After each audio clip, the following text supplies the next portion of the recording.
Bismillahirrahmanirrahim. Assalamualaikum warahmatullahi wabarakatuh. Alhamdulillah, hamdan wa syukran lillah, amma ba'du. Alhamdulillah, segala puji bagi Allah. Pada kesempatan kali ini kita masih diberi kesehatan sehingga kita dapat mengikuti perkuliahan.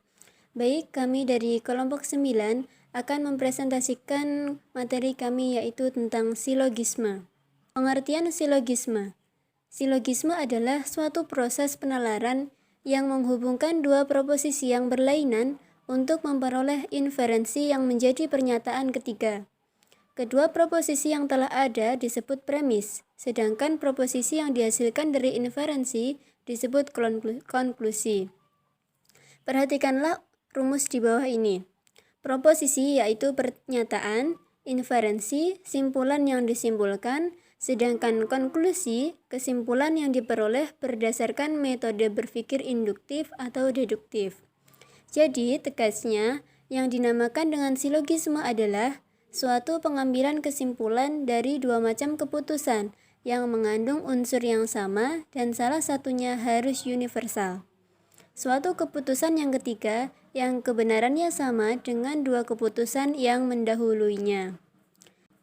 Struktur silogisme ada 4, yaitu premis mayor, premis minor, medium atau term menengah, dan konklusi. Premis mayor adalah pangkal pikiran yang mengandung term mayor dari silogisme. Premis minor adalah pangkal pikiran yang mengandung term minor dari silogisme. Medium yaitu penghubung antara keduanya tetapi tidak muncul dalam konklusi.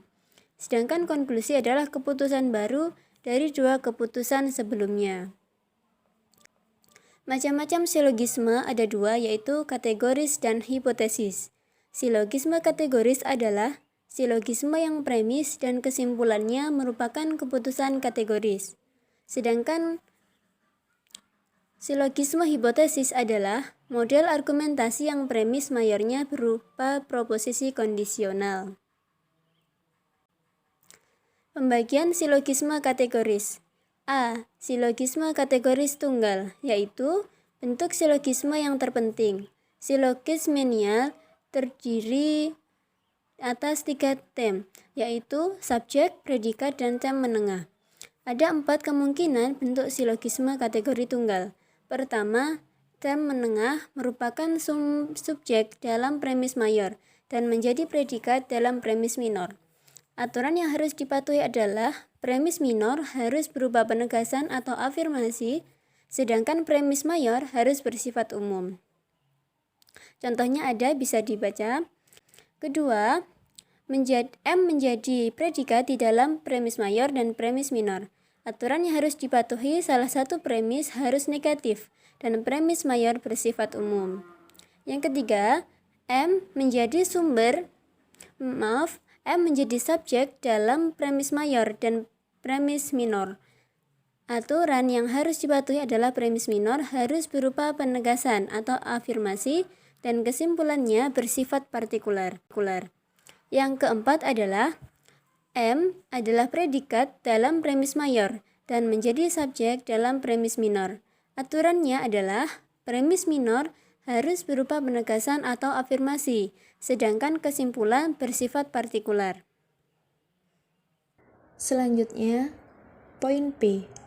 Silogisme kategoris majemuk, yaitu bentuk silogisme yang premis-premisnya sangat lengkap, bahkan lebih dari 3 silogisme. Beberapa bentuk silogisme majemuk atau tersusun.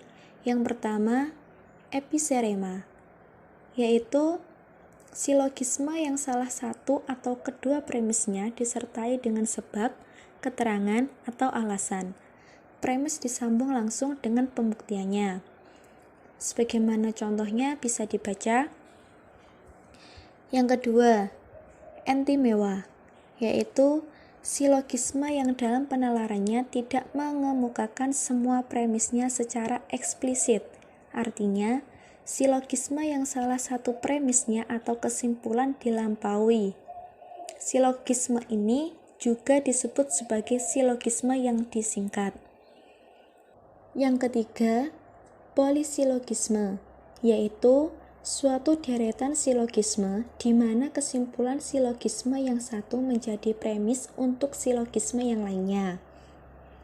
Dan yang keempat, sorites, yaitu silogisme yang premisnya lebih dari dua premis atau keputusan. Keputusan-keputusan itu dihubungkan satu sama lain sedemikian rupa, sehingga predikat dari keputusan yang satu menjadi subjek keputusan yang berikutnya. Selanjutnya, silogisme hipotesis. Di dalam silogisme hipotesis terbagi menjadi 4. Yang pertama, silogisme hipotesis kondisional, yaitu silogisme di mana premis mayornya berupa keputusan kondisional. Keputusan ini terdiri dari dua bagian, yaitu jika, maka. Bagian satu benar bila syarat yang dinyatakan dalam bagian lain terpenuhi. Bagian keputusan kondisional yang mengandung syarat dinamakan antecedents, sedangkan bagian keputusan yang mengandung apa yang disyaratkan disebut consequence. Keputusan kondisional benar bila hubungan bersyarat yang dinyatakan di dalamnya benar. Keputusan menjadi salah bila hubungan itu tidak benar. Yang kedua, silogisme hipotetis disjunktif, yaitu silogisme yang premis mayornya terdiri dari keputusan disjunktif. Premis minor mengakui atau memungkiri salah satu kemungkinan yang sudah disebut dalam premis mayor. Skemanya adalah A atau B, nah A, jadi bukan B. Dalam silogisme ini terdapat suatu pilihan antara dua atau lebih kemungkinan atau alternatif. Kemungkinan itu dinyatakan dengan kata atau. Di dalam silogisme hipotetis disjunktif memiliki dua pengertian. Dalam arti sempit, silogisme yang hanya mempunyai dua kemungkinan, keduanya tidak dapat sama-sama benar, dan dua kemungkinan itu hanya satulah yang dapat benar, tidak ada kemungkinan ketiga.